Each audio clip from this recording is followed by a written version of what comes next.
Bueno, queridos patitos, estamos aquí con un autor de libro, pero ha pasado el ensayo a la novela y con cierta complejidad y arraigo, lo cual también es bien bonito. Amigo José Meroqui de Navarra, bienvenido a tu casa. Además de también estás por ahí en Euskal Politic, unos jovenzuelos que andan empezando en esto del YouTube.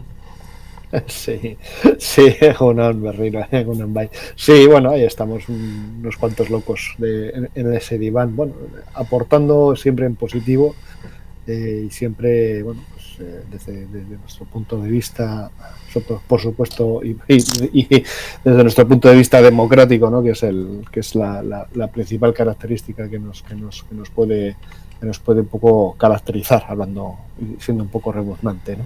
Y bueno, pues en su día, bueno, pues ahora estoy en pleno proceso de presentación de la novela y, bueno, primero, Juan Carlos, te agradezco enormemente que me hayas abierto otra vez las puertas de tu casa para hablar de mi libro, como diría Umbral, que yo he venido aquí a hablar de mi libro, ¿no?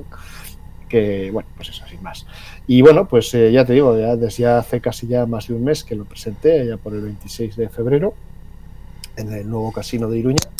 Y bueno, pues la verdad que desde entonces hasta ahora pues ha sido una gozada. Estoy ahora pues disfrutando y recogiendo un poco los frutos de un arduo trabajo, ¿no? Un arduo trabajo que pues me ha llevado pues casi 5 años, casi de trabajo con la novelita.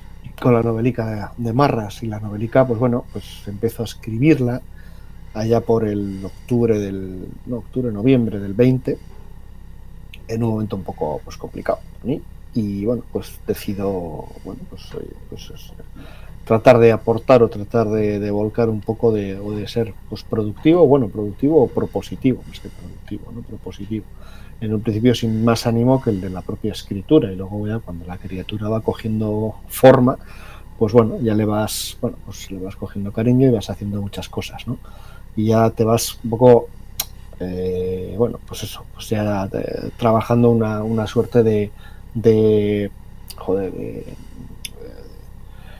a ver si me sale, perdona un poco, a veces estoy un poco espeso ya a estas horas. Bueno, pues todo el proceso de documentación, ¿no? Tú, al principio pues empiezas un poco disperso, pero luego ya cuando te vas centrando, el proceso de documentación pues es importantísimo.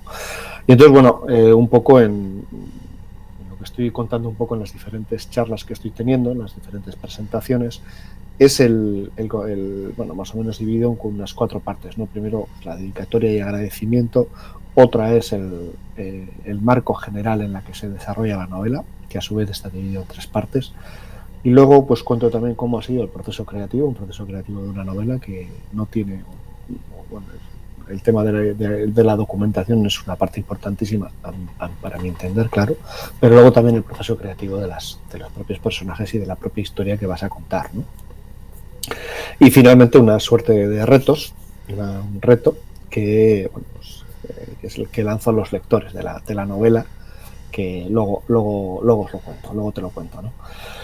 Bueno, empezando por el principio, pues eso, pues al final la dedicatoria, pues al final esa guía, ¿no? Que tienes que tener, pues a quién le dedicas el libro y quién es un poco tu motivación, ¿no? Y ahí pues mi motivación y mi dedicación es a mi familia, ¿no? A mi mujer y a mi hija, que al fin y al cabo, pues bueno, pues te das cuenta que es lo importante que tienes en tu vida, ¿no? Y por lo que, bueno, por lo que hay que luchar y por lo que hay que trabajar y por lo que hay que dejarse lo que haya que dejar, ¿no? Y eso es un poco y eso es, bueno, pues la dedicatoria y el agradecimiento, la dedicatoria a mi mujer y a mi hija. Y a partir de ahí, bueno, entro en la fase de lo que son agradecimientos, porque claro, una novela de estas características no se crea de la nada, o no se crea solo, perdón, de la nada se crea, sí, pero lo que no se crea es solo, ¿no?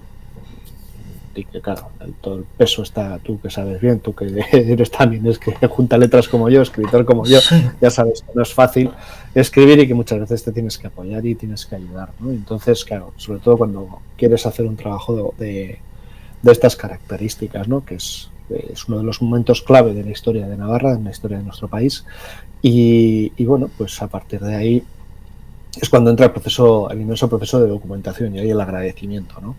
Entonces, empezando por la primera persona a la que agradezco, que es Pello Monteano, que es una referencia en la historia de Navarra, tanto del siglo XV, siglo XVI sobre todo, pero también tiene muchísimas referencias y también tiene muchísimos trabajos pues, de los inicios del reino de Pamplona, allá por el año 800, con las batallas de Rozábal y compañía. Tiene un libro muy bueno sobre Baskonia en los tiempos oscuros, que va desde el Imperio Romano, desde la caída del Imperio Romano hasta la creación del propio reino, que es súper interesantísimo, toda esa parte además eso, en los tiempos oscuros, que no son tan oscuros, ¿no? Nos indica un poco el nacimiento de nuestro país. Y bueno, pues luego también tiene unas referencias también con el tema del euskera o el tema de las pestes, que son fundamentales para entender no solo la historia, nuestra historia, sino la historia de toda Europa, ¿no? El tema de las pestes. Y bueno, Pello me ayudó muchísimo y bueno, pues me recibió a la hora de ayudarme, pues bueno, pues me recibió en el Archivo General de Navarra y bueno, pues tuvimos unas conversaciones, pues la verdad que impresionantes, ¿no? Pues eso. Cuando tienes un tío de esta categoría con este tío de todos estos conocimientos, pues empaparte y ser una esponja de todo lo que te cuenta, ¿no? Y lo que luego vas a utilizar a la hora de dar color a la novela, no solo para hechos históricos concretos, sino para ambientaciones, ¿no? Ambientaciones que es importantísimo, ¿no? Todo pues para no caer en anacronismos o no caer en determinados errores, ¿no? Pero bueno, cuando te cuenta un poco lo que es el formato de cómo se vivía en aquella época, claro, la idiosincrasia de las gentes es muy diferente, bueno, pues es interesantísimo. Bueno, por eso uno de los agradecimientos es a Pello Montea, ¿no? Otro es a Álvaro Adot, otro gran historiador navarro, que tiene muy bien localizado, sobre el reinado de Juan y Catalina, de los reyes de Navarra, tiene varios libros y lleva, pues, yo creo que toda la vida estudiando sobre ellos y publicando pues auténticas joyas históricas que son fundamentales para entender también la historia de Navarra en la última época como Estado independiente, ¿no? Como reino independiente, porque viene a cambiar muchos bulos o muchos mitos que se venían diciendo y bueno, pues la verdad que es interesante, ¿no? Los libros de Álvaro y el trabajo que ha hecho Álvaro, que a mi juicio pues es uno de los elementos que le ha dado otro enfoque, le ha dado la voltereta a la historiografía oficial, que se venía, por ejemplo, voy a poneros un ejemplo, ¿no? Se ha dicho siempre que la reina Catalina o el rey Juan, que eran de ascendencia, con sangre francesa, o que tenían más interés sobre sus territorios que tenían en Francia que sobre el propio reino de Navarra. Y eso él lo demuestra que no es así. Ellos lo intentan y su núcleo principal político sobre el cual fundamentan su poder y su corona es el reino de Navarra, que es el que le da su corona. Y esto luego, aparte que lo documenta y lo prueba con muchísima documentación, también hay unos conceptos sobre el tema de la nobleza, que es muy interesante y además eso se puede entender muy bien desde el siglo XXI o desde cualquier momento en el que podamos hacer una visión hacia la historia, y es el concepto de igualdad de los nobles, ¿no? El concepto de la nobleza. Un noble, un rey no deja de ser un noble. Un rey es un noble, solo que es el más alto standing. El más alto standing da igual que te dé la corona real un reino pequeño, como era el reino de Navarra, a que te lo dé un reino de Francia. Entonces, estos reyes eran el igual a Fernando el Católico, eran el igual a los reyes de Francia o el igual a los reyes de Inglaterra. Por cómo conocemos un poco cómo es la nobleza de esa época, no jamás van a cambiar un condado o un reino por un condado, por mucho dinero que tuviese, porque el concepto del linaje es capital para ellos y la fortaleza del linaje o la importancia del linaje es fundamental para entender a los nobles de esa época, y los reyes son nobles. Entonces ninguno va a aceptar cambiar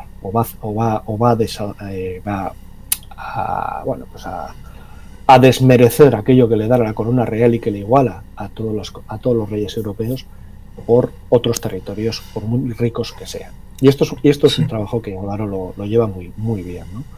Bueno, más agradecimientos, pues también a Aitor Pescador, y es otras de mis referencias históricos. Pedro Asarte también tiene unas referencias muy interesantes cuando habla de Juan Rena, que hablaremos en el conservatorio de dentro de un año, que espero tener contigo, y luego comentaremos por qué tendremos otro conversatorio dentro de un año, Juan Carlos, si te parece. Y bueno, pues Asarte, por ejemplo, habla de Juan Rena, que es una de las figuras muy interesantes sobre es el cerebro gris de la conquista. Y también, bueno, tiene varias, creo que tiene una biografía porque la he estudiado, del mariscal Pedro de Navarra, y bueno, la verdad que es interesante, es interesante. Bueno, me he olvidado citar de Monteano, que es el único que tiene una biografía escrita sobre el que va a ser el protagonista y hilo conductor de toda la novela, que es el capitán de mayor Genevela de Medrano, que luego hablaré de él.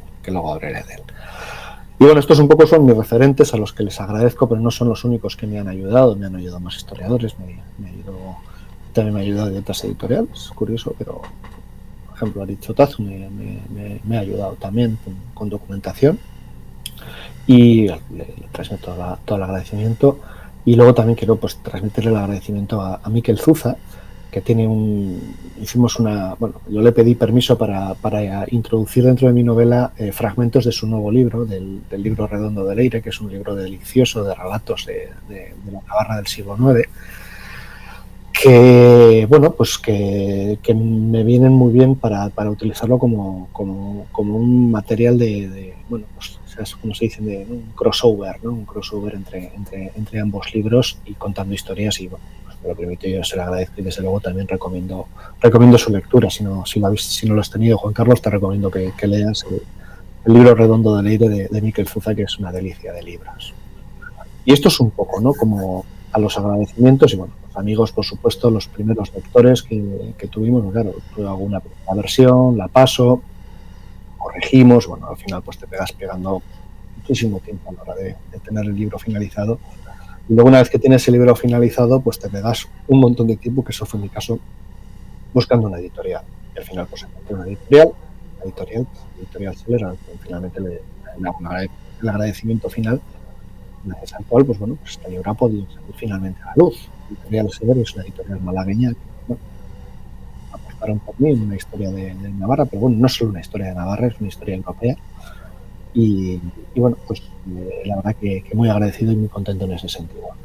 Y esto un poco, antes de entrar en materia, ya yendo un poco ya al comienzo de los diferentes marcos. Sí, efectivamente es un asunto bien interesante, el hecho de que tratas de romper con aquello de lo que usted ya sabe, los estereotipos, que precisamente hemos tenido una vuelta de tuerca, a pesar de que de nueva no tenga nada, diciendo algún, entre comillas, experto, que el euskera viene de la época alto medieval, de la zona de Aquitania.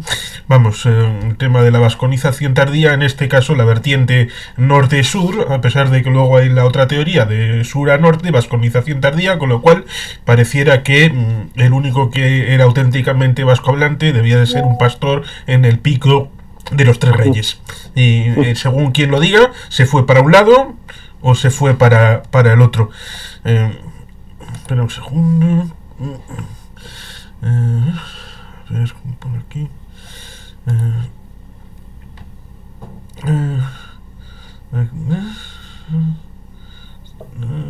Sí.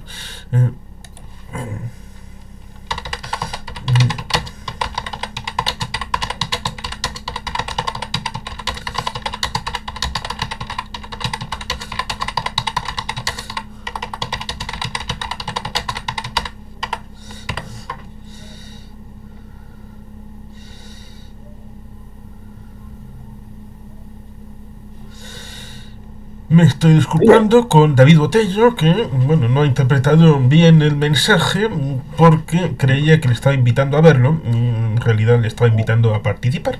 Pero bueno, es lo que pasa.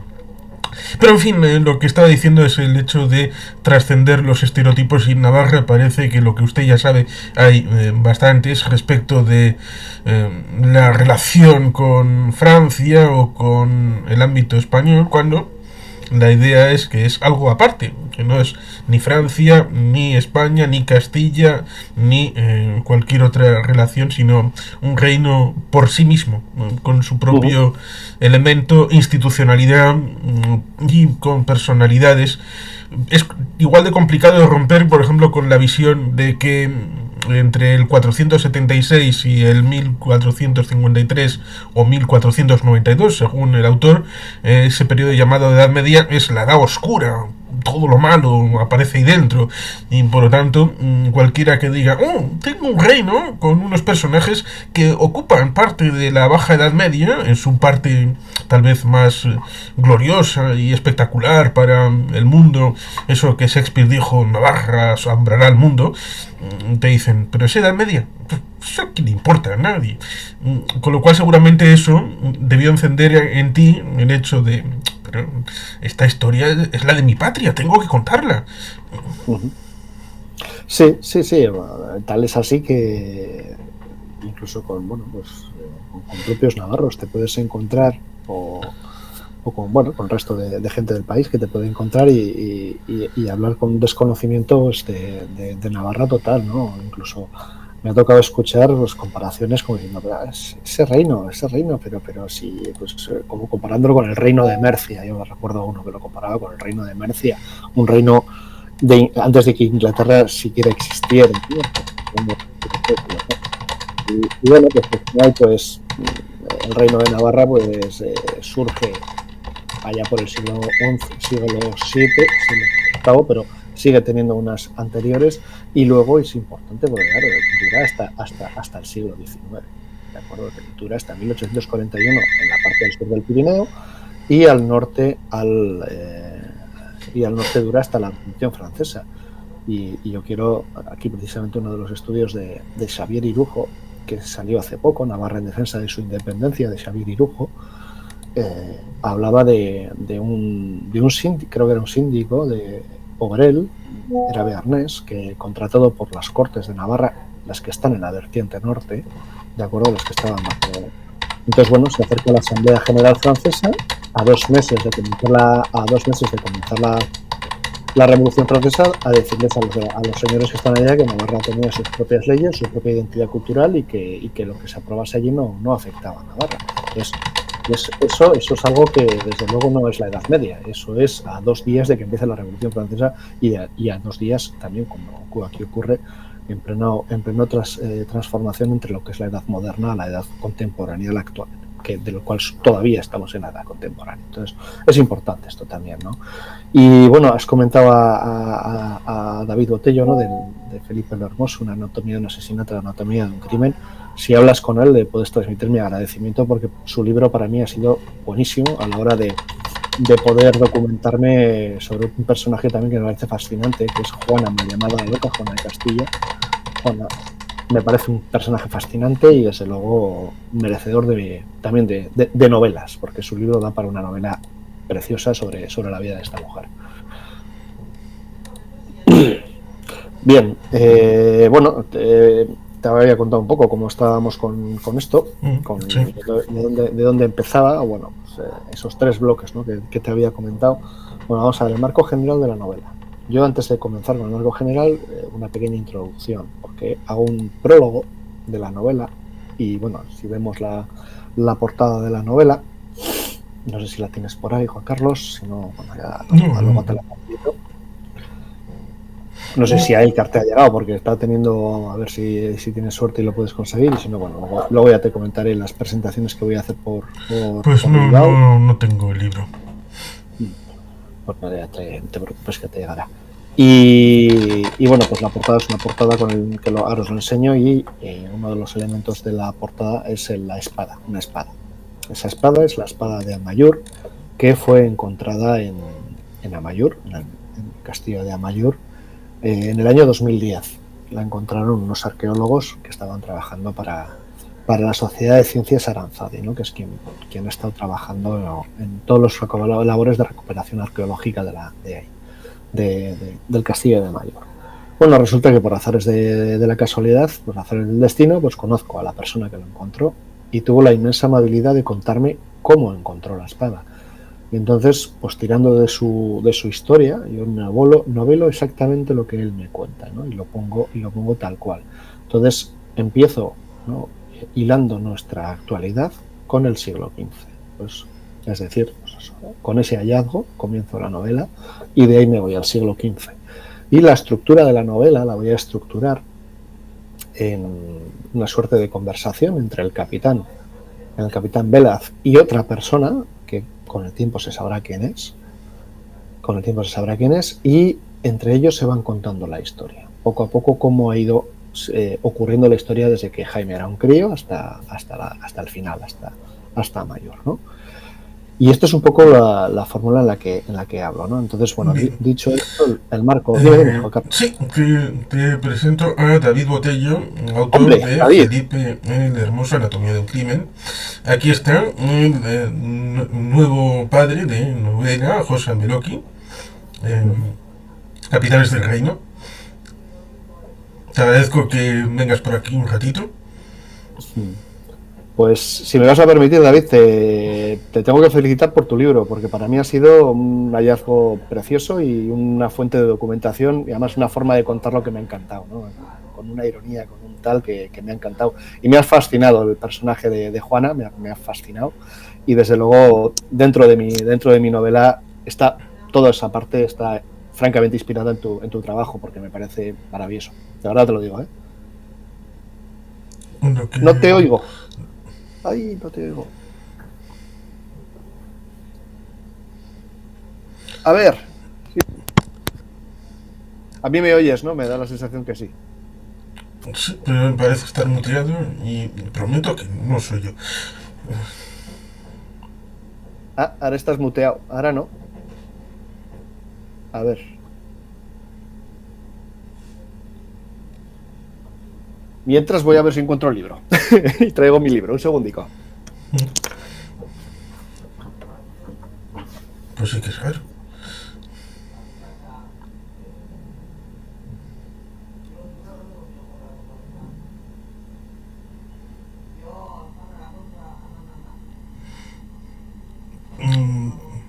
Va bien, a ver. No.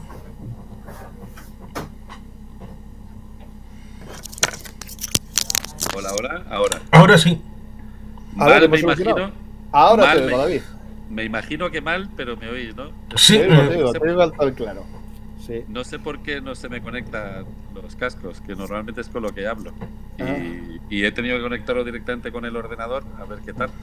No, te decía que muchas gracias, que es un libro que tiene ya muchos años. Entonces, recuerdo los titulares del libro. Y mira, fíjate. lo tengo trabajado. La verdad que disfruté mucho con el hallazgo de Juana, ¿no? De Juana de Castilla, Juana la Loca. Yo le sigo llamando Juana la Loca, aunque sé que no es correcto. Sí, creo que tú me convenciste para no llamarle así. Claro, pero es como la entiende todo el mundo, ¿no? Entonces, al final es verdad que es una reina maravillosa que tiene... Bueno, ahora estoy haciendo un monólogo de Felipe V, que sí que estaba loco, y siempre termino haciendo referencia a Juana, ¿no? Que digo que qué pena tener una mujer como Juana, de reina de Castilla, y que nadie sepa que no estaba loca, y que la sigamos llamando Juana la Loca, y haber tenido un rey tan interesante como Felipe V, que estaba como una verdadera regadera, y que no sepamos que había estado loco, ¿no? Entonces, bueno, pues este guillo siempre lo hago. Sí, Juana es muy interesante. Muy Algún día haré también algo con ella, con Juana. Es un personaje divino. Ya te digo que toda esa parte estoy inspirado porque es que me pareció una manera de contarlo. Además, cuando al final el Fernando Católico le da la voltereta y le levanta el trono, ¿no? Oye, aquí se presenta con un ejército y nadie pregunta nada. Es que esa frase es muy buena. Bueno, hombre, es que la encerrona en Villafáfila fue... Sí, la encerrona de Villafáfila. Estuve en Villafáfila y estuve preguntando por la ermita donde se desarrolla ese encuentro fabuloso entre... Fíjate qué personajazos. Felipe el Hermoso, Fernando el Católico, el Cardenal Cisneros y Juan Manuel. ¿No? Pues y Juan Manuel. Los tres, o los cuatro, en ese pueblo, en una ermita. Bueno, la ermita ya... Nadie se acuerda de ese evento en Villafáfila. La ermita ya no existe, ya han montado ahí unos edificios y un banco. Pues lo tengo novelado esa parte, claro, porque me pareció maravilloso. Y claro, es que al final cuando estás contando toda la historia europea, yo me he centrado un poco en el Reino de Navarra, en toda esa parte. Pero claro, no se puede entender la historia de Navarra sin el resto de la historia, sin Francia, sin Italia, sin Inglaterra. Es que es un puzzle completo, ¿no? Y claro, bueno, la verdad que tu libro, pues, vamos, ya te digo que, joder, me alegro compartir contigo este rato porque desde luego me dio una visión que no tenía. Pues nada, bueno, muchas gracias a Juan Carlos. Es que es verdad que el pobre ha estado presidiéndome todo el día, pero tenía una comida familiar y acaba de llegar Sí, a eso me casa toca. y he visto el mensaje y dijo, bueno, pues mira, me meto que sea un momento. Nada, Y pues os te lo saludo. agradezco enormemente y bueno, Sí, sí. esta es mi criatura. Esta es mi He estado criatura. viendo también que me ha mandado el enlace, sí, tiene buena Sí. pinta. Y es una novela, entonces. Que claro, Sí, es es que una novela. no me he podido enterar de qué es lo que, ni siquiera de qué estabais hablando. Entonces, si me Pues, haces un resumen rápido, Te hago un también resumen. para Mira, los yo oyentes, para el sí, público. pues mira, yo he escrito una novela con un hilo conductor, que el hilo conductor lo va a llevar el capitán Jaime Vela de Medrano, que este es el capitán de Amaiur, la batalla de Amaiur, ocurrida en 1522, que es una suerte como las Termópilas navarras, ¿no? 100 navarros encastillados y 3.000 frente a un ejército de 3.000 y aguantan allá pues una semana y bueno, pues yo cajo. Tiro del hilo de este personaje y me empiezo a encontrar con diciendo, madre mía, vaya personaje tenemos aquí, ¿no? Y entonces, claro, pues fruto de eso, pues al final, claro, yo me he documentado, como puedes ver, ampliamente y bueno, pues al final me salió una novela, pues me vine arriba, ¿no? Y me salió una novela en Word, eran 840 páginas, que pasada esa novela pasaban las 1000 y pico, entonces mi editor, que esto me dijo, oye, vamos a ver si lo partimos, ¿no? Entonces, esta es la primera parte de la novela, la primera parte de la vida del capitán. Qué Y, bueno. luego el año que viene va a la siguiente, que ya lo tengo contratado con la editorial, y o sea que tendremos ahora una y luego la siguiente parte. Y como me ha gustado esto de escribir, porque ya sabes que esto de escribir, bueno, no es mi primer libro, ya escribí uno en el 18, en el año 18, era un ensayo también sobre historia de Navarra porque no es un estado, y me tiro, bueno, pues eso, y digo, bueno, pues como me ha gustado esto de escribir novela, porque me ha parecido interesante, pues me voy a contar los hechos de la historia de Navarra al revés, desde 1512 hasta que me apetezca, Para atrás, ¿no? Hasta atrás, sí, hasta que encuentre la mano y Irule. Entonces, como no tenéis casi historia por ahí, ¿verdad? Nada, claro. Como no tenemos nada de historia, nada, cero, ¿qué va? Claro. Contaré.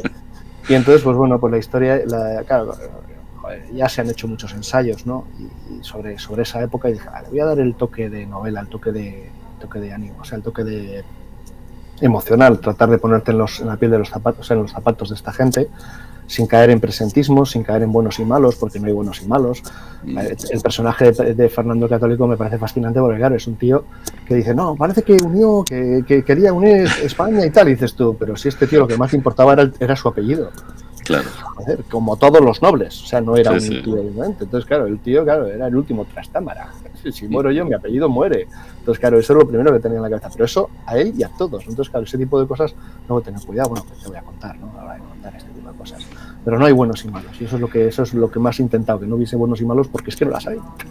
Hay unos más idealistas, otros menos, otros interesados, unos que cambian de bando por un lado o por otro, pero es que es una época que es apasionante, ¿no? Y bueno, pues eso. Sí, pero es interesante esta reflexión, ¿no? Que no hay buenos y malos, porque es lo más interesante de la historia, ¿no? Es que al final la gente tira como puede. Lo único, claro, son personajes que tienen una trascendencia histórica que el pueblo pues no tenía, ¿no? Entonces, sus decisiones son muy desde sus propias necesidades, desde sus propios conflictos, que son los mismos conflictos que tenemos hoy, y cada uno va tirando como puede, yo creo, como ahora. Claro. Lo has dicho, o sea, es que muchas veces a la hora de encontrarme digo yo, ostras, esto me suena, esto lo he visto, esto lo acabo de vivir ahora, o me he fijado en no sé qué, bueno, eran un poco más bestias, ¿no? Pero bueno, quiero decir pero determinados conceptos son muy parecidos, ¿no? Y la verdad que para mí ha sido, bueno, la verdad que lo he disfrutado muchísimo documentándome, lo he disfrutado muchísimo luego creando los personajes y tal, y en esas estamos, ¿no?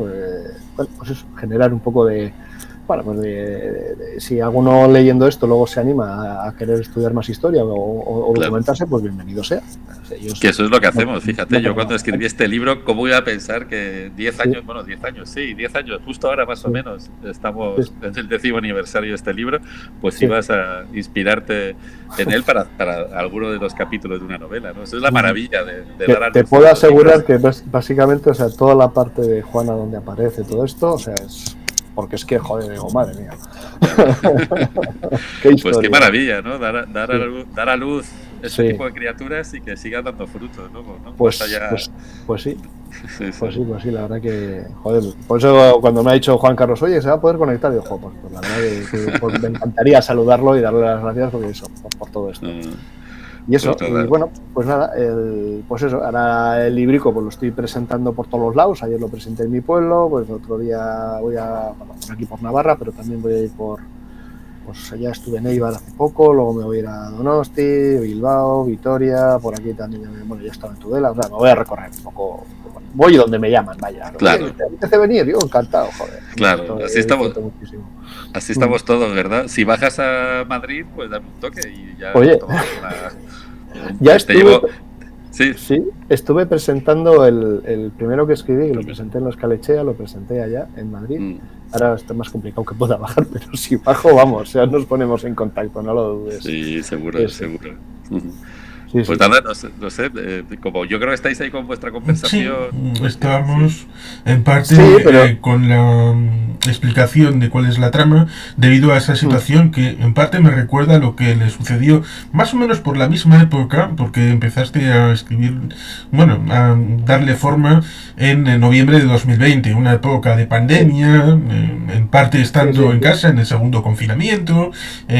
Le pasó a Francisco García Campa de Benumartis, que en esa época de pandemia pensó, en otro escenario, el virreinato de la Nueva España, hablando de los dragones de Cuera, pero claro, pensó, para llegar a los dragones de Cuera ha tenido que pasar algo antes. Con lo cual, no llegó a escribir sobre los dragones de Cuera, sino sobre el periodo inmediatamente anterior, pensando que en algún momento tendría tiempo para escribir lo que pasa después con los dragones de Cuera. Y se acabó estrenando como La Frontera Norte, que lo pudo acabar publicando. Lo tiene complicado porque Campa, con su canal de Lumartis, que tiene dos, de actualidad y de historia militar, pues tiene programas, da cita con 3-4 meses de antelación. Tiene más lista de espera que la Clínica Mayo de Rochester, Minnesota. Pues así que a ti te pasó eso, que yo empecé, ya te digo, empecé más o menos en noviembre del 20, ¿sí? y lo dicho, pues como ya había bastante escrito en ensayo, pues dije, voy a tirar por la novela, y pues casi 3 años y medio me pegué año y pico de documentación. Entre año y pico, pues eso, visitando autores. Claro, yo la persona que, el capitán, pues él hay una biografía, pero hay bastantes historias. Entonces hay Tiro de Pello Monteano, que es un historiador muy bueno de aquí de Navarra, que tiene controlado el siglo XV y el siglo XVI, y Álvaro Aradot, que son un poco mis dos referencias. Álvaro además creo que está en la Complutense de catedrático de historia, o sea que te sonará, no sé si te sonará, pero estará por ahí. Y bueno, pues eso, me pegó año y pico y luego ya pues otro año novelando, ¿no? Claro. Lo tienes en bruto y ahora, a ver, tengo 200.000 millones de personajes, no, aquí tengo que recortar. Sí, cuando te fuimos a visitar al pueblo... Porque si no se pierde el rollo, y por eso Juan Manuel le cambió el nombre, lo utilizo con otro, porque si no, porque lo quiero utilizar, porque utilizo a otras personas que están por ahí, pero sí que es, sí que lo que hace, aunque mi novela lo hace otra persona, pero sí que son sus hechos y juego un poco con ello. Pero bueno, eso es algo que me puede permitir la novela. Porque, claro, joder, es que si tengo que hacer fíjate, y aún y todo hay tropecientos personajes, pero si tengo que tener... Es imposible, es inviable, ¿no? Pero bueno, oye, lo importante a mí es un poco seguir el hilo histórico y bueno, pues plantear hipótesis que no sucedieron, pero que podían haber sucedido, que pudieran ser veraces y que luego va ocurriendo lo que va ocurriendo, que es un poco también otra de las cuestiones, hablando, ¿no? Ese determinismo muchas veces, no, es que esto ocurrió así porque tenía que ocurrir así, pero si en esa época, y tú lo describes bien, pero si en 10 años podía haber sido esto cualquier cosa. Claro. Podía haber sido, si vive el hijo de la de Portugal en 1500 que no muere, que era un crío, tal, si el hijo de Fernando el Católico vive después de...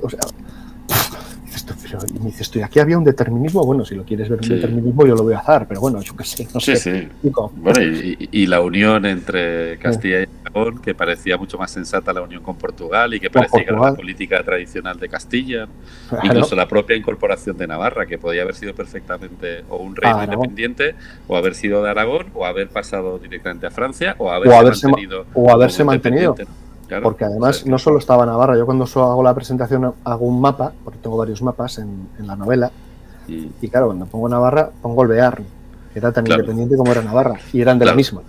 Y eso te da una continuidad territorial bastante importante en esa parte de... Y luego además tenían otros territorios independientes, que era Andorra, es que es curioso, ¿no? La historia de Andorra, y también varios territorios vasalláticos, pero que les podían haber hecho una conjunción, o sea,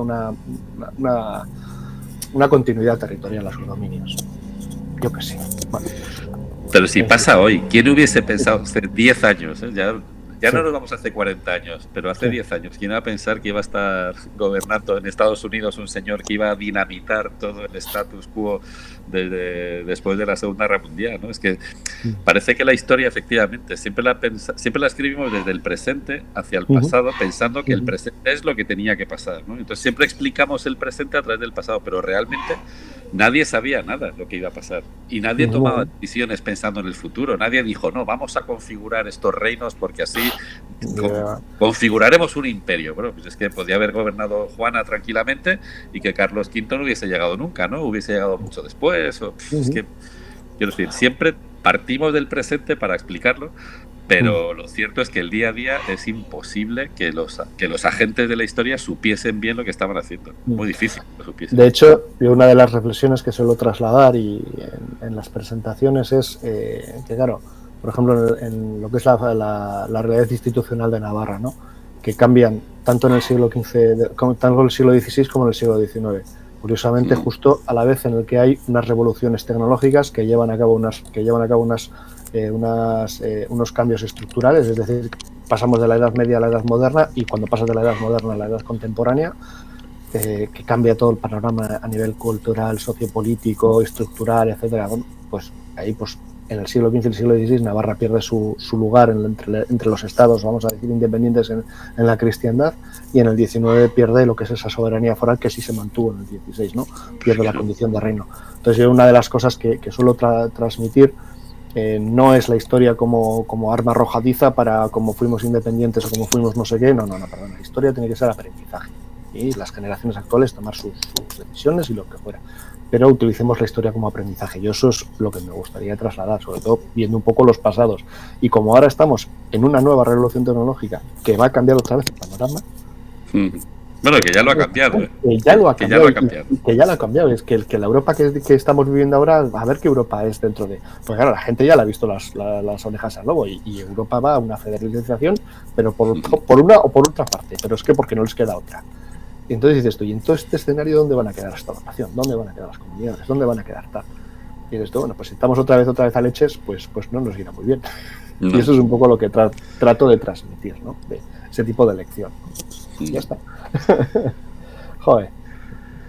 Que no sirve para otra cosa la historia realmente, ¿no? Pues para saber lo que ha pasado antes y más o menos trazar ciertas inercias que nos pueden adivinar o pueden intentar hacer adivinar lo que va a pasar, pero es muy complicado, es difícil, pero bueno, pero es verdad que hay errores que se han cometido que sabemos que si se vuelven a repetir hoy, pues serían catastróficos. Eso sí que está claro, porque la historia nos lo ha explicado ya muy bien, ¿no? Y nos lo ha enseñado. Sí. Y eso es un poco, de hecho, cuando estoy firmando los libros, pues eso, pones la típica dedicatoria y luego pongo una frase que ya me la he grabado a fuego, ¿no? Que la historia debe ser instrumento de aprendizaje para construir nuestro futuro. Y eso lo pongo en todos los libros. Es decir, no busques aquí una justificación de lo que quieras buscar la justificación, sino busca un aprendizaje. Eso es lo que me gustaría. Luego ya... Sí. Entender el presente, ¿no? Entenderlo más o menos. El presente. Claro, tener ahí una mínima noción de lo que está pasando. Y luego ya encima de eso, pues saber que ciertos comportamientos pues siempre han acabado mal. O sea, la historia nos enseña que hay comportamientos que acaban mal y que hay otros que, bueno, que más o menos pues parece que funcionan, ¿no? Entonces, lo que pasa es que, claro, lo que funciona siempre es mucho más difícil que lo que acaba mal. Eso es más fácil. O sea, siempre es más difícil levantar. Claro, es lo del castillo de arena, ¿no? Que te puedes pasar ahí 3 días haciendo un castillo de arena y luego llega un señor, le pega 3 patadas y se lo ha cargado, ¿no? Es siempre mucho más fácil destruir que construir. Entonces, claro, lo difícil es construir y eso, tender puentes en vez de levantar muros. Pero bueno, ahora estamos en una Europa que ha cambiado mucho en los últimos 2 meses. Eso te iba a decir, en los últimos 2 meses, sí. Claro. Y tenemos ahí un buen reto, ¿no? y un momento interesante históricamente, porque desde luego de este momento se hablará los libros dentro de 500 años. No tengo ninguna duda. Si Europa se acaba convirtiendo en una especie de suerte de bloque federal, es porque van a estudiar esta época, porque es el momento. En fin. Pues eso es un poco lo que traslado, ¿no? O sea, los 3 bloques en los que suelo definir a la hora de hablar de la novela, pues hablo un poco de ese cambio de época y de cómo nos fue yendo separado cada uno a su bola, que era una época de una altísima conflictividad. Estaba en guerra toda Europa, pero una de las cosas que solían decir, no, es que Navarra estaba en guerra civil y vinieron a pacificar. Estaba toda Europa en guerra civil. Toda Europa en guerra civil, porque estamos pasando de unos nobles que van a perder el poder por un rey que lo va a ganar. Y a los nobles no les gusta perder el poder. Como que sabes, y para Dios. Va a haber una conflictividad, pero no es aquí, en todos los sitios. Bueno, y por eso Navarra acabó en Castilla, porque era la que había acabado con todos los nobles, porque en Aragón seguía, fíjate, las 4 cortes, todo el follón, con lo cual para Fernando el Católico era más fácil que pasase a Navarra, o sea, que Navarra pasase a Castilla, que incorporar a Aragón, claro. Y además había la campaña, la inmensa parte de ella la paga Castilla. Entonces, claro, los nobles dicen, oye, hemos pagado que va a ir para otro lado, ¿no? Yo como navarro lo veo desde fuera y digo, vaya cabritos, ¿no? Aquí repartiéndose el botín. Pero bueno, en fin, con esa distancia que te da el tiempo, ¿no? Y poder hablar con tranquilidad de cosas que pasaron hace 500 años, pero que explican muchas cosas de las de hoy también. Pero bueno. Y que no había muchos ángeles de la caridad en esa época, ¿no? Que el más fuerte es el que partía la pana y ya está. Es verdad que hemos vivido un tiempo históricamente muy, muy bueno en Europa, ¿no? Sobre todo, porque llevamos 80 años sin guerra. Lo que no sabemos es si esto va a acabar ya o no. Pues no lo sé, claro, pero también, claro, yo veo ahora bastantes discursos antimilitaristas, ¿no? Que sacas y dices tú, pero bueno, a ver, claro, es que hasta ahora hemos estado subcontratando la defensa a Estados Unidos y ahora dice que no, y dices tú, ¿qué quieres? ¿Seguir manteniendo esto si no tienes una cuestión disuasoria detrás?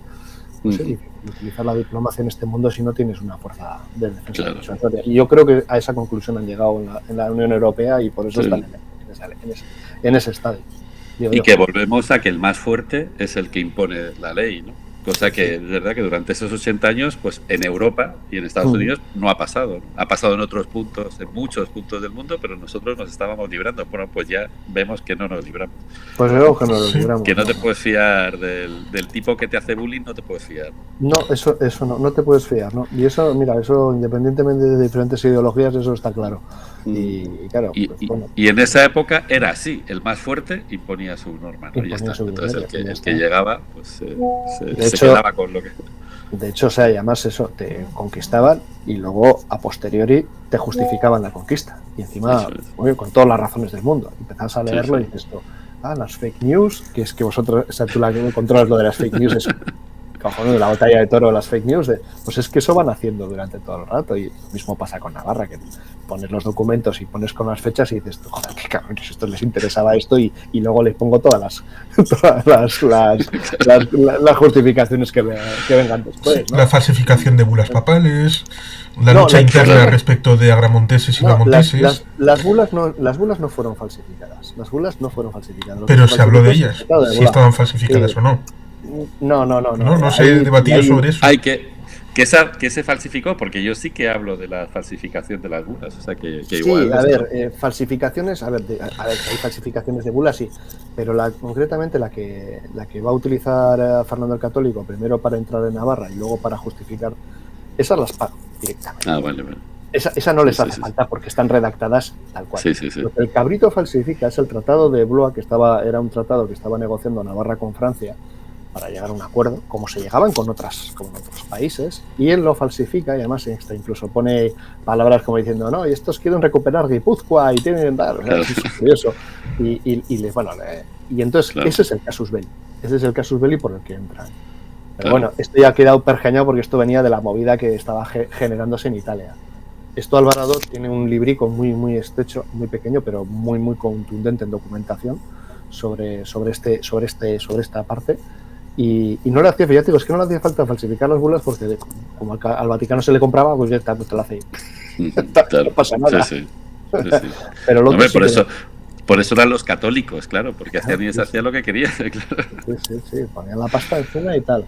Entonces, bueno, digo las bulas esas en concreto, esas dos en concreto, que luego hubiese falsificado otras, no tengo ninguna duda. Sí, por ejemplo, la del matrimonio. La del matrimonio, por ejemplo. Las del matrimonio. Las del matrimonio, sí. Esas, vamos, no tengo ninguna duda. Pero las otras no les hacía falta. Pero bueno. Juan Carlos, yo de verdad estoy encantado, pero es que ha sido como aquí te pillo, entonces os voy a dejar que sigáis vosotros con vuestros asuntos. David, oye, y así encima un placer enorme. Será difícil que te pueda hacer llegar un libro, pero creo que me dijo mi editor, porque mi editor es de Málaga, es curioso, que me dijo, se pueden encontrar en toda España en cualquier librería, así que si estás animado y algún día la pillas y yo puedo pasar por Madrid y firmártela, pues encantado de la vida. Pues si pasas por Madrid, nos vemos seguro y me firmas tu libro. Claro que sí. Venga, un abrazo, David. Bueno, pues encantado y muchas gracias por invitarme. Gracias a ti por haber estado por aquí. Venga, un abrazo. Un abrazo. Hasta luego. A ver, ahora sí sé salir. A ver si sé salir. Sí. A la X. Creo que es aquí. Hasta otra. Oye, un lujazo, hablar con David, de verdad. Ya te digo, o sea, es lo que te he comentado. Para mí fue una referencia a toda la parte de historia de Castilla y de Aragón en esa fase de Juana, que es muy, muy, muy interesante.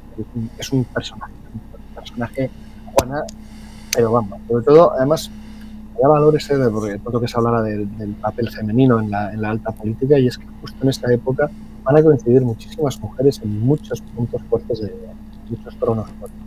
Juana en Castilla, Isabel la Católica, Catalina en Francia, que va a estar ejerciendo varios la regencia en Francia, y luego, por supuesto, creo que era Margarita, que era la tía de Carlos V, que era la hermana de Felipe, el hermoso.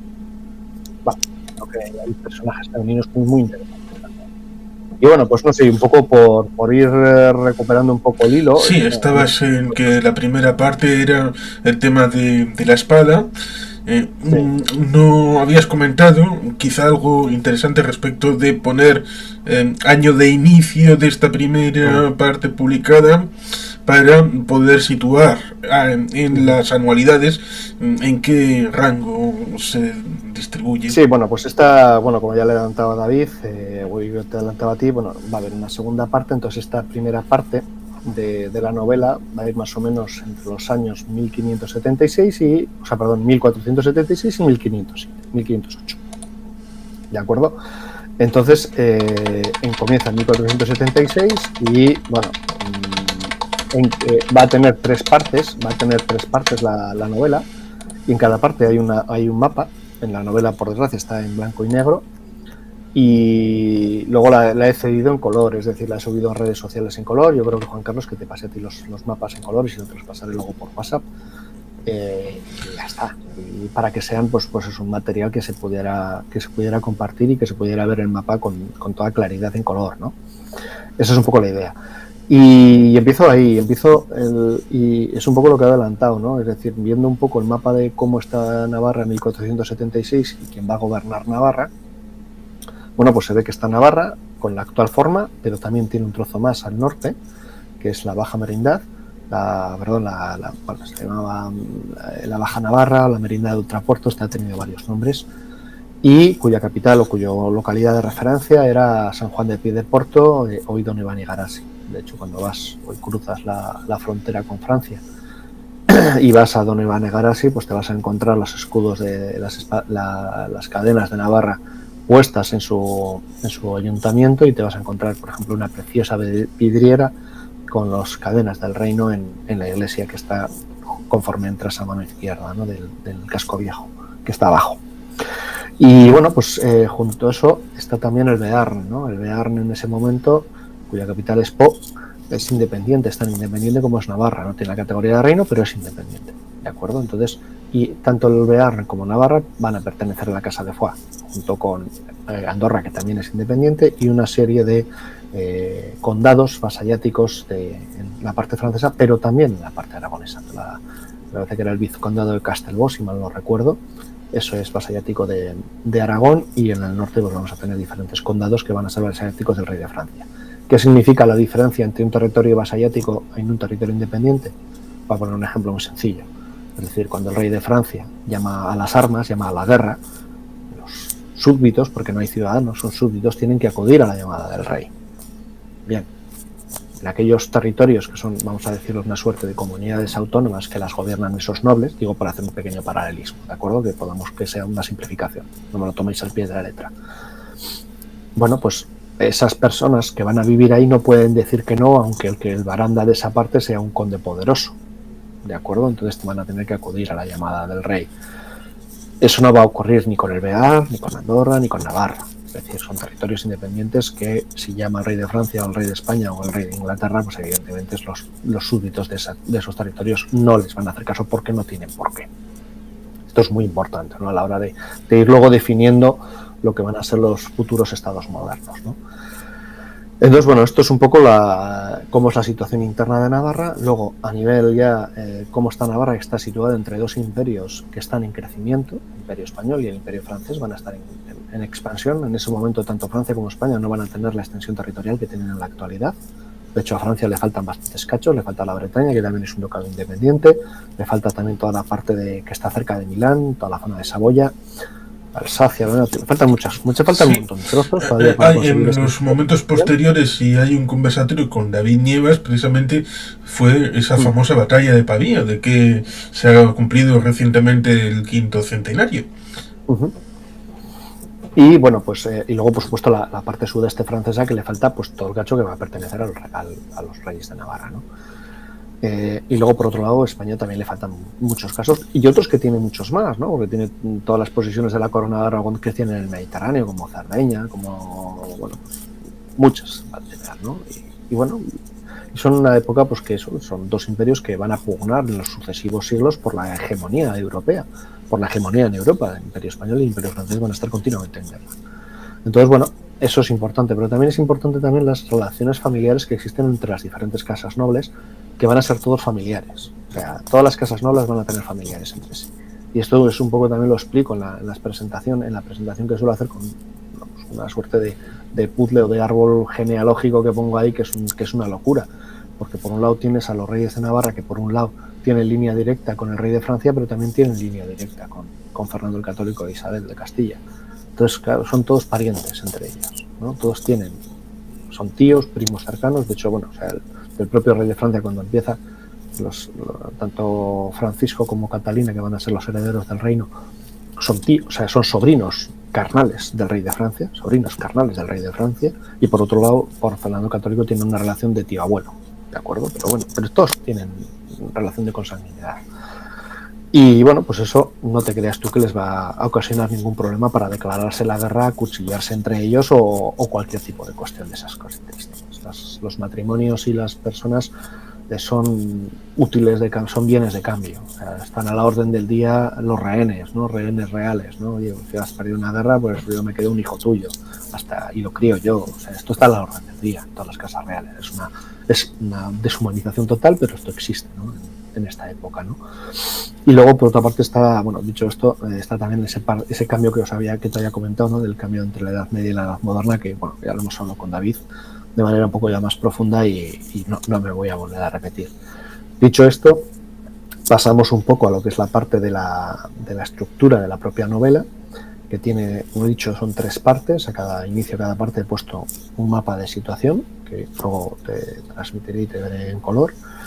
Cada parte tiene una suerte de capítulos, tienen pues unas 7 o 8 capítulos. Al inicio de los capítulos hay una conversación entre el capitán, que no se dice dónde está teniendo esa conversación ni con quién, que le voy a llamar cronista, y bueno, van teniendo esa conversación y luego el resto del desarrollo del capítulo, que va desarrollándose en pequeñas partes que voy situando en toda Europa. O sea, en Navarra se recorre en toda Europa, pero hay localizaciones en toda Europa. Entonces, bueno,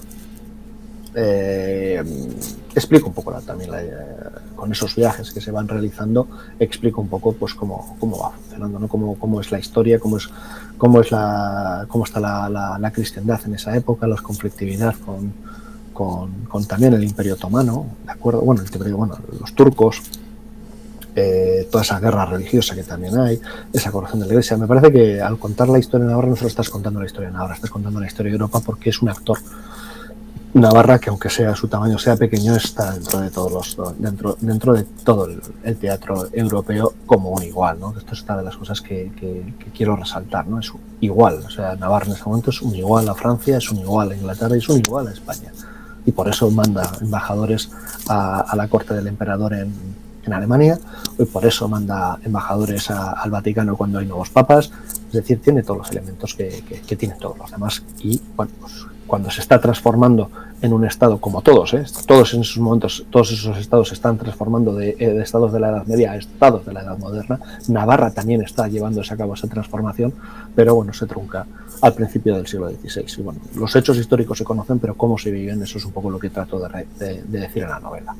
Y bueno, como te he dicho antes, yo la idea era, de hecho la idea del editor era que Capitanes del Reino fuera un único volumen con 4 partes, pero claro, este ya tiene 700 y pico páginas y claro, si vendía la cuarta pues nos íbamos a más de 1000. Entonces bueno, pues con buen criterio yo ya tenía la parte, ya tenía el nivel, ya tenía dividido en 4 partes por estas circunstancias. Y bueno, el editor como criterio me dijo, oye, ¿cómo lo hacemos?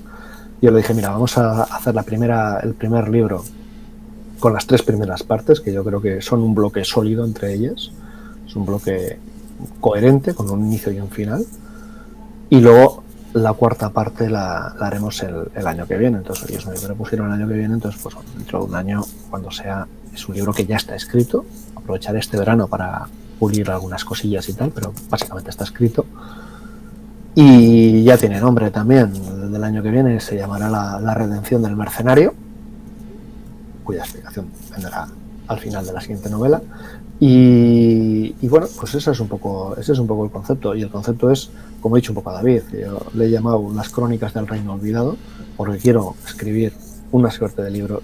Concretamente, Capitanes del Reino, le he puesto el número 7. El año que viene saldrá el 8, el volumen 8, el episodio 8. Y como soy un fan de Star Wars, pues voy a empezar a contar la historia al revés, ¿no? Sí. Voy a empezar a contar la historia al revés y empiezo por el final. Y luego voy a ir, si habéis visto la película Memento, esa es un poco la idea, ¿no? Empezar por el final y ir hacia el principio. Es otra manera diferente, otro reto también a la hora de escribir novela, ¿no? Y esto es un poco lo que es la estructura y esto es un poco lo que va a consistir. Y bueno, luego ya como punto más final, ya forma de escribir, ¿no? A lo largo de toda la novela, es el reto que va con los lectores, que es el reto de contar los huevos. Yo al final, pues... Ahora no se oye bien. ¿Me oyes? Sí. Digo que, bueno, pues que eso, que como he estado yo a lo largo de los años, bueno, pues bueno, nosotros hemos crecido pues en una cultura y con unas influencias de cine, con unas influencias de tal, y yo voy a hacer pues esas referencias, pues de vez en cuando voy a colocar una referencia. No es en este caso un anacronismo, sino es un homenaje a esa parte de la cultura en la que he crecido, ¿no? Y pues te vas a encontrar pues igual con alguna referencia a La Princesa Prometida, te vas a encontrar alguna referencia al Señor de los Anillos, como no, una de mis obras y mis libros favoritos. Te vas a encontrar referencias al Padrino, que como dice un buen amigo mío, en El Padrino está todo. Vas a encontrarte referencias a Los Inmortales, vas a encontrar igual referencias a alguna referencia concreta a un juego de rol llamado Stonebringer. Si hago un juego de rol seguro que será capaz de identificar cuando describe una situación. O el propio Los Inmortales, o Star Trek, o por supuesto La Guerra de las Galaxias, ¿no? Bueno, pues hay un montón de referencias y bueno, yo te animo, Juan Carlos, a cuando tengas la novela que las encuentres. Y bueno, como siempre en todas las presentaciones regalo la primera. La primera está al final del prólogo, tiene que ver con una referencia a la película de Drácula de Bram Stoker, que tiene una de las frases sobre amor más bonitas que hay, la de he cruzado océanos de tiempo. Y bueno, yo en la novela la pongo de la siguiente manera. Si no te importa, leo la cita. Sí, adelante. Me pongo las gafas, que si no veo. Y simplemente es una frase. Termino el prólogo de esta manera. Una historia sepultada cuidadosamente por océanos de tiempo. Pues esta primera referencia que regalo a todos los que nos están viendo, sobre el reto en el que os en el que os animo a participar a la hora de leer la novela. Y bueno, pues esto es un poco, a grandes rasgos, pues todo lo que tengo que contar sobre Capitanes del Reino. Una obra en la que le he puesto, pues eso, alma, corazón y vida, que se suele decir, y que bueno, y ahora estoy, pues bueno, disfrutando el hecho de poder, pues bueno, presentarla en diferentes sitios. Sí que te adelanto en estas presentaciones que, bueno, la semana del día 15 lo presentaré aquí donde vivo, en Huarte, y el 29 de abril a las 7 de la tarde, Sociedad Bilbaína. Juan Carlos, estás más que invitado a que vengas, es entrada libre, puede ir cualquiera, por supuesto, y bueno, espero poder que puedas acudir y poder echarte un garabato a la novela, Juan Carlos, en ese día. Luego tengo idea de ir a Gasteiz el día 16 de mayo, y tengo también otras dos más apañadas en Lecumberri y en Sangüesa, que todavía tengo a poner fecha, y algunos otros sitios también que los tengo apalabrados porque tengo que ir a Donosti, a Estigarraga, o sea, Baztán, tengo varios sitios a los que ir, que tengo que ajustar un poco fechas, pero bueno, como no tengo prisa, tengo todo el año para presentarlo, pues así estaremos, y a ver si con un poco de suerte también puedo estar por Durango. A mí sería muy chulo poder estar por allá. Sí. Pues eso te cuento, Juan Carlos. Cualquier cosa estoy a tu disposición. Sí, claro, la SOCA queda para llegar a diciembre un ratín, como diría alguien, porque estamos en abril y estaríamos hablando de 5 meses. Bueno, más o menos sería sobre el 4 de diciembre, pero bueno, eso, 5 no, eso sería para septiembre. No, estaríamos hablando de 8 meses, 8 meses, sí. Pero bueno, quiero decir que al final, pues tengo todo lo que es el año pues para ir presentando cosas. Quiero decir que no tengo ninguna prisa, ni como afortunadamente, pues eso. Bueno, esto lo tengo que compaginarlo con mi trabajo, claro, por eso no puedo hacer todas las presentaciones que me gustaría en este momento. Y bueno, sí que, aparte de, bueno, le he dicho al compañero, ¿no? Le he dicho a David dónde adquirir el libro. Podéis adquirirlo en todas vuestras librerías, para que lo tendréis que pedir. Y bueno, la principal distribuidora es Elcar, entonces Elcar tiene que tener libros y si no se les pide y os los traen a casa. ¿De acuerdo? Sí. Pues eso es un poco lo que te quería contar, Juan Carlos, y ahora estoy, como te digo, a tu disposición. Bien, pues sí, el fresco histórico es interesante y apasionante. Hay algunos que tratan de establecer un cierto paralelismo con esa transmutación de estados, no sé si líquidos, porque eso sería hacer referencia a Bauman, pero digamos que esas comunidades que pueden tener una configuración, en el caso de los vikingos es una configuración distinta, y algunos establecen esa idea de que cuando llega el siglo XV, XVI, cuando pudieran haber sido transformados también en un carácter más estatal, moderno, pues es cuando parece que desaparecen de la historia, con lo cual también es parte de esa historia europea, pero que también puede tener ese trasfondo, lo mismo que, pues, por ejemplo, hablando de la Revolución Francesa, hay un libro bien interesante, Alberto Garín y Fernando de Villanueva, que se llama Contra la Revolución Francesa. Entre los ingredientes olvidados suele estar el hecho de que hubo una campaña agrícola muy negativa, es decir, hubo malas cosechas en 1788, lo cual en parte incentiva que la gente no tenga pan en ese 1789 y pueda influir en la insurrección.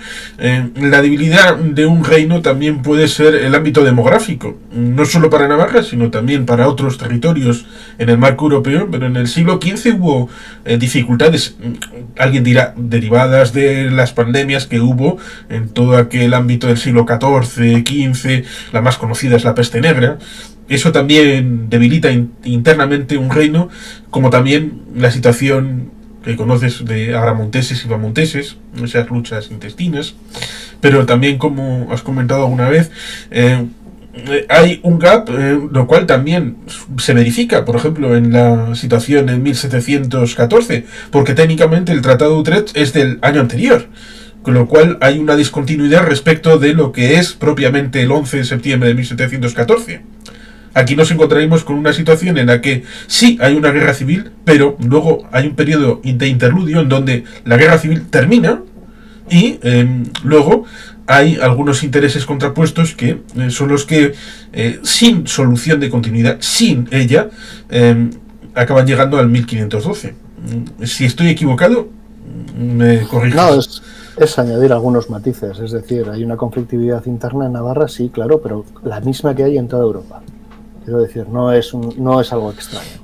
De hecho, o sea, en Castilla hay guerras civiles también hasta la previa a la conquista, y posteriormente va a haber, acuérdate de la Revolución Comunera, es decir, va a haber guerras civiles en España, pero no solo en España, en Francia también va a haber, está la famosa Guerra Loca, en Inglaterra lo mismo. Quiero decir que va a haber, la conflictividad va a ser enorme, y precisamente uno de los motivos de la conflictividad lo has dicho tú, que es el tema de las sí, porque puedes poner en paralelo puedes poner la Guerra de las Dos Rosas con viamonteses y agramonteses.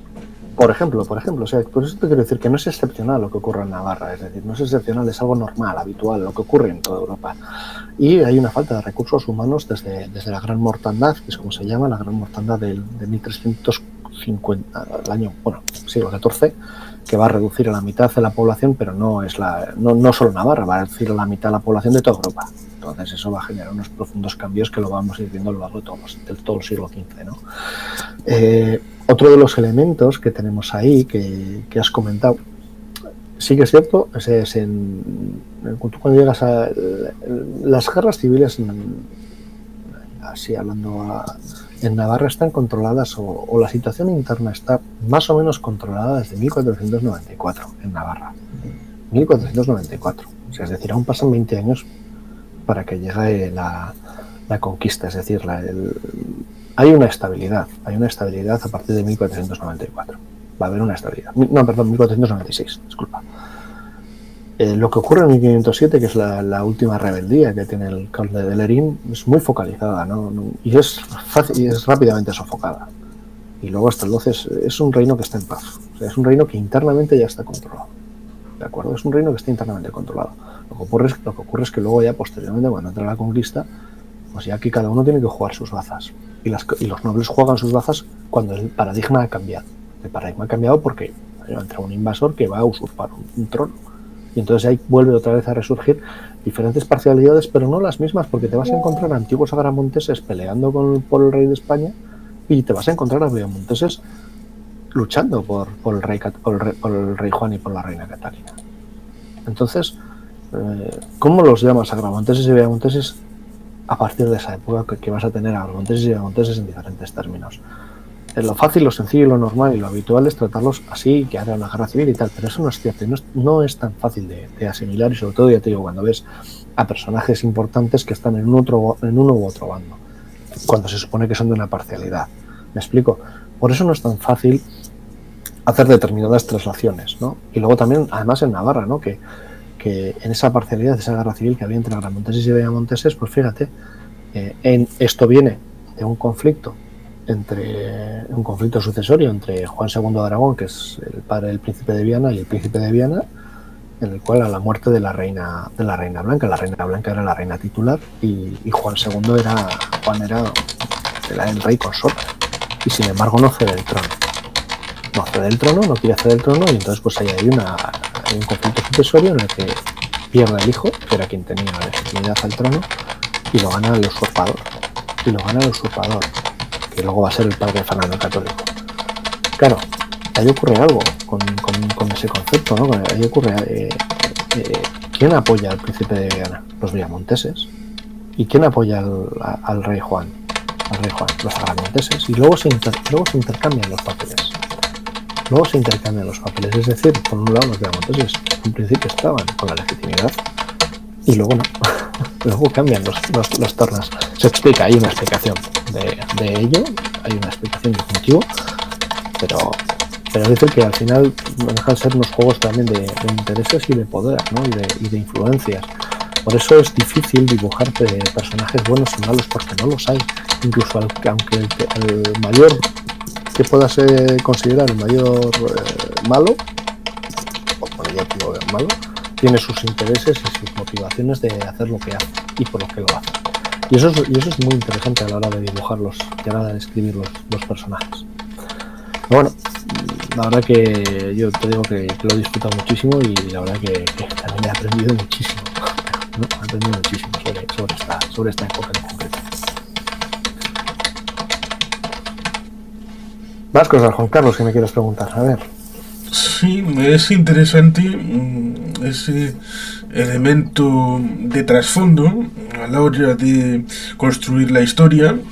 Y decías que los personajes son mitad reales, pero has introducido algunos elementos para poder incorporar alguna visión tuya a través de los personajes, porque cuando uno escribe novela, más que cuando uno escribe ensayo, que es lo que le da esa libertad, puede introducir una serie de mensajes que considera oportuno, pero claro, para eso, como dirían David Nievas y Noemí Toral, es importante un enfoque que te he escuchado en Euskal Politik y que otros no lo hacen, de saber el contexto, qué se comía, cómo se vestía, qué costumbres había, los hechos sociales, y esto es la parte más complicada, y por ser la más complicada, la gente que suele ser más superficial lo obvia y dice: estos son para pringuis, sobre todo teniendo en cuenta que la historiografía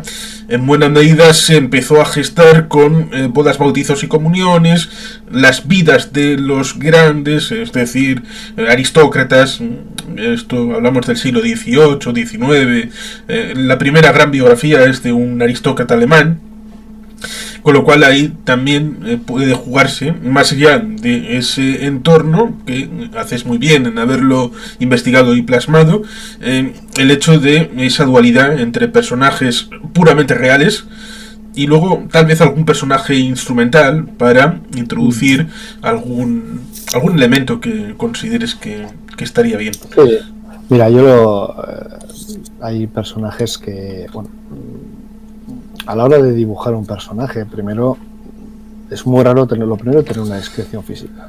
Descripciones físicas o cuadros tenemos de los reyes y poco más. Eso es así. Entonces, a partir de ahí hay muy pocas. Por ejemplo, el Conde de Lerín, que es un personaje fundamental, no hay un cuadro de él, pero sí hay una descripción gráfica, hay una descripción física que era un tío muy pequeño, era un tío pequeñito, pero con muchísimo carácter, con muchísima valencia, ¿no? Y luego, vale, no tienes las características físicas o es muy raro, salvo los reyes que tengan sus cuadros. Entonces ahí tienes que tirar un poco de imaginación y luego un poco también de cómo pueden ser estas personas. Claro, físicamente tienen que ser muy potentes, o si son guerreros, que tienen que llevar unos equipamientos muy potentes. Entonces, en función a pruebas indirectas, te puedes hacer un perfil. Es decir, si es un soldado, tiene que ser un tío muy fuerte. ¿Por qué? Por lo que os he dicho.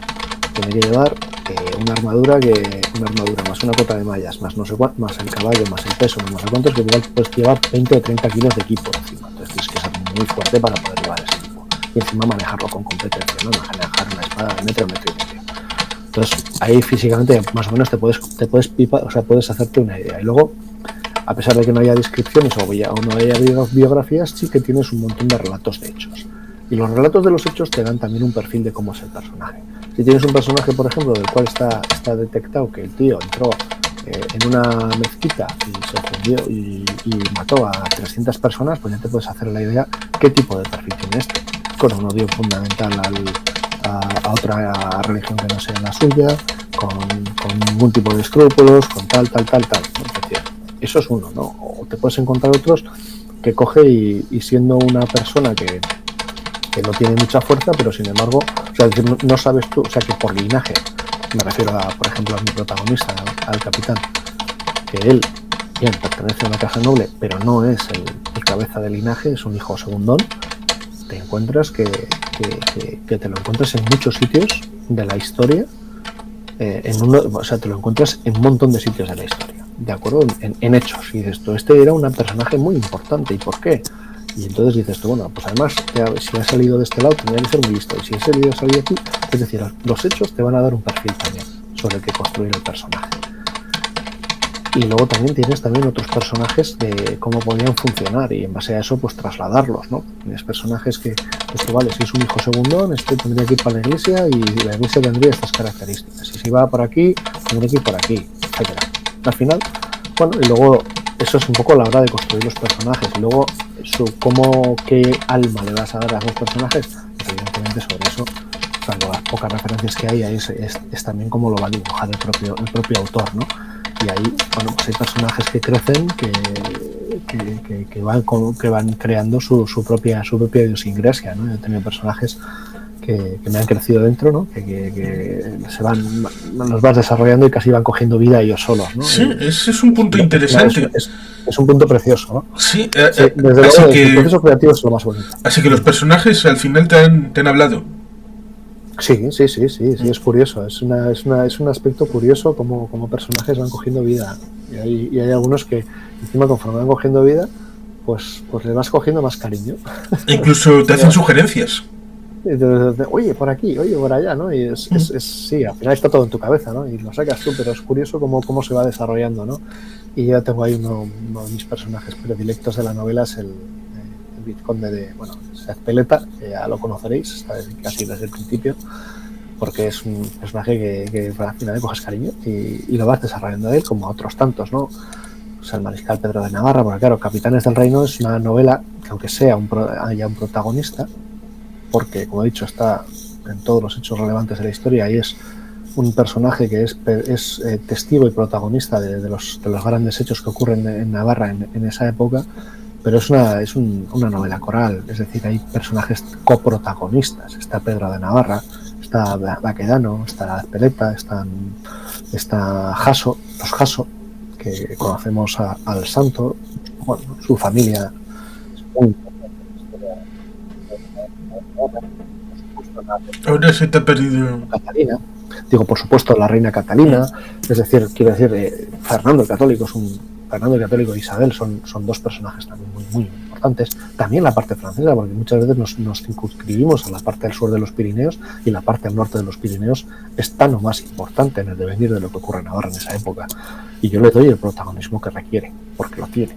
Le doy porque lo tiene. Porque muchas veces aquí hablamos eso de lo que ocurrió con respecto a los reyes católicos, pero no se cuenta, no se dice la otra parte, que es, ya te digo, que es tan importante como la que sucede, ¿no?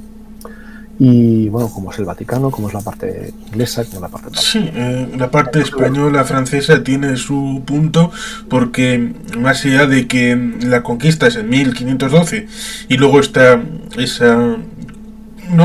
alguno podría decir componenda en 1515 respecto de legalizar la conquista y establecer una suerte de esquema institucional que dé solución de continuidad, pero en el norte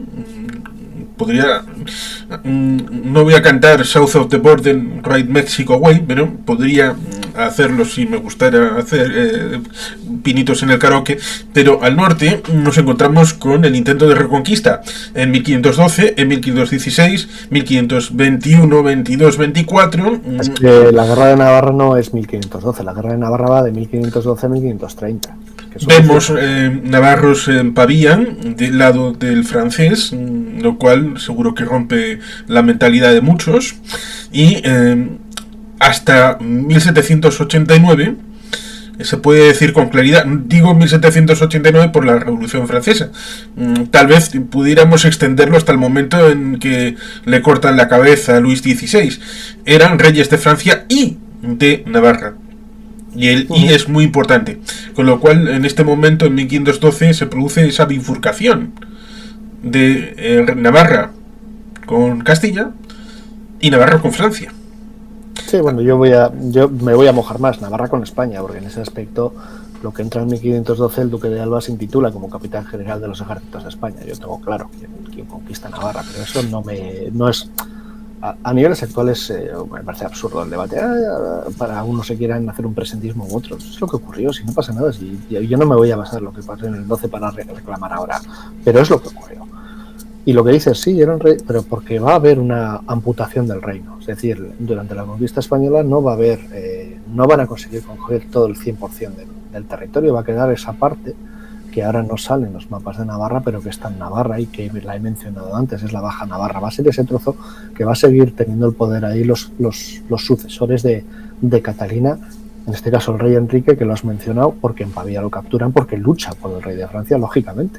¿cómo no va a luchar por él? Si es el que le está, el que le ha ayudado y el que le ayuda, y tienes ahí, bueno, tiene un elemento importante, y van a ser reyes, sí, fíjate que es un trozo pequeño, porque aún se queda muy pequeño, porque la Baja Navarra es aún más pequeña todavía, pero eso le da la corona a Enrique, le va a dar la corona a todos sus descendientes, y de hecho el primer Borbón, que esto también va a ser divertido, pero claro, el primer Borbón antes de ser rey de Francia fue rey de Navarra. Enrique IV, antes de ser el rey IV de Francia, fue Enrique III de Navarra. Y de esa descendencia llega hasta la actualidad. Bueno, son esas cosas curiosas que van a suceder en la historia, ¿no? Y bueno, pues esto es un poco luego toda la parte interesante. Y de esto llega hasta el Reino de Navarra, llega hasta 1789. Antes te lo he mencionado con este libro de Xavier Irujo, que viene a decir a ese síndigo bearnés que va a las asambleas 2 meses antes de que a Luis XVI le cortaran la cabeza, a decir, oye, mira, que vosotros los franceses haced lo que queráis, pero que esto nosotros, el Reino de Navarra, va por otro lado, tiene sus propias leyes, su propia identidad, tiene su propia cultura, sus propios idiomas. O sea, es decir, el tío en 1789 le está definiendo los conceptos de una nación en la Asamblea General Francesa. Entonces, claro, cuando alguien va diciendo, no, es que el Reino de Navarra era algo medieval, pues creo que se está equivocando de pleno, porque los datos históricos no dicen eso. Y eso en la parte francesa. Aquí en la parte al sur de los Pirineos no va a ser muy diferente. El reino va a durar hasta 1841 y ahí el síndico, otro de los síndicos más importantes, Agaseta y Lourdes, ahí va a defender más o menos lo que Poverel decía 30 años anteriores en la Asamblea Francesa. Oye, perdona, aquí esto tiene otras consideraciones, junto con el resto de territorios forales, ¿no? Entonces, bueno, por eso te quiero decir que cuando se habla del concepto de Reino de Navarra como algo medieval, ajeno, o como del Pleistoceno, no sé, pues, Navarra duró hasta el siglo XIX, ¿no? Sí, sobre todo por ese ataque con lo que usted ya sabe acerca de que la Edad Media es oscuridad, todo lo malo que pueda imaginarse, con lo cual están los dos focos. Uno, que Navarra es más presente de lo que uno pueda imaginar, y segundo, que la Edad Media no es lo que usted cree que es.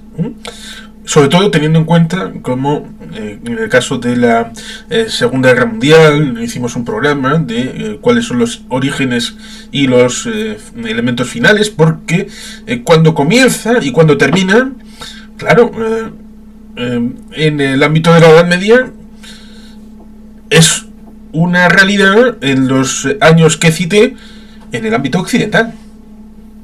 Para Bizancio no es esa cronología. Para África y los diferentes ámbitos de África no es esa cronología. Para América tampoco. Y para Asia menos. Pensando China, por ejemplo. O Japón, Corea. Con lo cual, el hecho de Edad Media es un concepto eurooccidental y que se usa además para tratar de enlordar aquello que se considera, sobre todo desde el punto de vista, por ejemplo, de lo que viene en ese momento siglo XVI, a pesar de que, como dice David Nievas, cierto es, hay un Cinquecento, hay un Quattrocento, pero ¿y si se dice que en el caso del Prerrenacimiento en Italia hay un Trecento?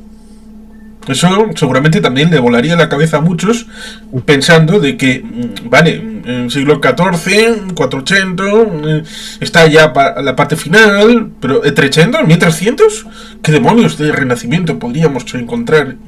Con lo cual, ahí es ir rompiendo esas barreras respecto del ámbito cultural, lingüístico. Por ejemplo, romper la barrera en el ámbito lingüístico cuando se habla de toda la vida de Italia, estaremos hablando de que el italiano directamente no existe, porque son 11 variedades dialectales y la fiorentina es la que se toma como si fuera el italiano completo. Así que ciertamente hay muchas cosas que se dan por supuestas y está muy bien que la puedas plasmar en versión literaria, porque tal vez sea una forma más agradecida para ir introduciendo estos conceptos que no algo más académico, que es un poco lo que le pasa, por ejemplo, al ganador del premio Sabino Arana, Jean-Claude Lagón, que estuvimos en la presentación del libro sobre Luis Arana, un libro gordo, canónico, académico, pero la difusión va por otros derroteros. Sí, a ver, yo me encuentro cómodo en la divulgación histórica, pero yo siempre por eso yo cito quiénes son mis referencias y siempre digo, esto es novela, quiero decir, la historia está en otro, y entonces, bueno, esto te puede ayudar a comprender cómo era un poco una época, pero los estudios históricos y la novela histórica está en la novela, o sea, está en los ensayos y en los autores que los cito y digo cuáles son mis fuentes, etcétera. Pero bueno, eso es lo que a mí es importante. Y bueno, Juan Carlos, yo con todo el cariño, pero ya son horas tardes y mañana ya ando pillado de tiempo. Ha sido un auténtico placer como siempre, Juan Carlos, y nada, pues seguimos en contacto, ¿te parece? Sí, efectivamente, es algo bien interesante el haber podido hablar con la participación de David, de esta novela tuya, por lo menos de esta parte, la número 7, y parece que el año que viene nos encontraremos con la 8. El año que viene a repetir pero evidentemente, como se suele hacer con respecto de los escritores, lo importante no es que piensen en la parte 8, sino que cojan el libro tal y como está, que lo disfruten, que lo lean y que luego hagan comentarios acerca de cómo les ha gustado, no les ha gustado, se pueden hacer luego extensión respecto de redes sociales, esto estaría muy bien. Así que se centren en lo que hay y luego lo que vaya a venir, pues ya vendrá.